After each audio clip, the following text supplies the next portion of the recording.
Okay, one of the main questions that you're going to get is going to involve, are you a student or do you have a job?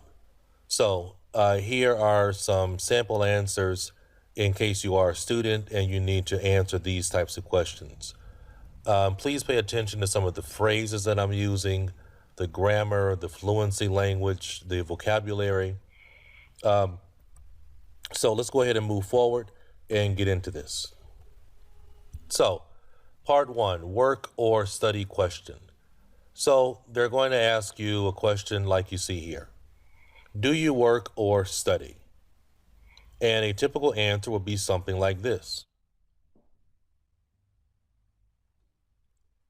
I used to be employed as an archaeologist, but now I'm a full-time student in the field of ancient philosophy. I've been studying this subject for the past year and plan to complete my doctorate by 2021. If you notice here, you see the language in purple used to is really good fluency language. We're using synonyms, employed for work, full-time student for study, field of, dealing with study.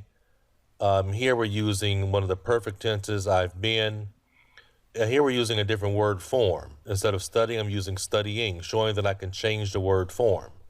And the word doctorate is related also to study. Next question. What do you like most about this subject?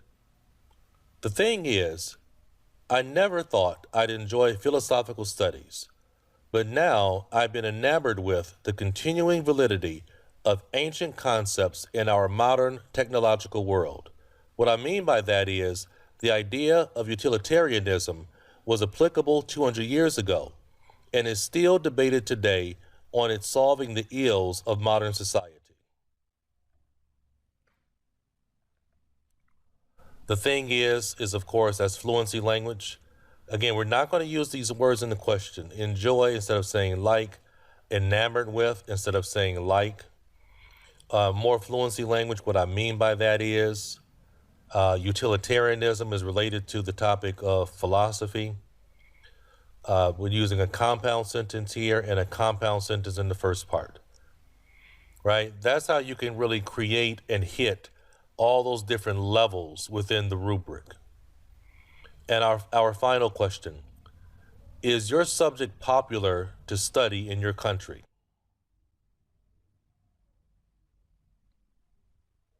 Although philosophy has become favored in Western countries, it has not taken hold in modern China to a high degree as in the past. Unfortunately, materialism attracts most Chinese citizens. Therefore, they seek a doctorate based upon the wealth it can garner instead of the wisdom and knowledge imparted by Lao Tzu, Mozi, or Confucius. Here we're starting out with a complex sentence that shows I can do say a complex sentence properly. We're using a lot of really good phrases like to a high degree, taken hold. Unfortunately, it really helps us to really extend the previous sentence. That helps with your fluency. Other really good vocabulary based upon is a really good collocation. Garner, which is money, which means like earning, another good vocabulary word there. Another good phrase, imparted by. Those are the kind of phrases that you want to be able to use, the type of language you want to be able to use to really, really increase your score. Okay? Thank you very much for joining us in this video on how to give answers to the to being a student question. Thanks a lot. In the next video, we're going to move on and look at some typical answers for if you're working or if you have a job.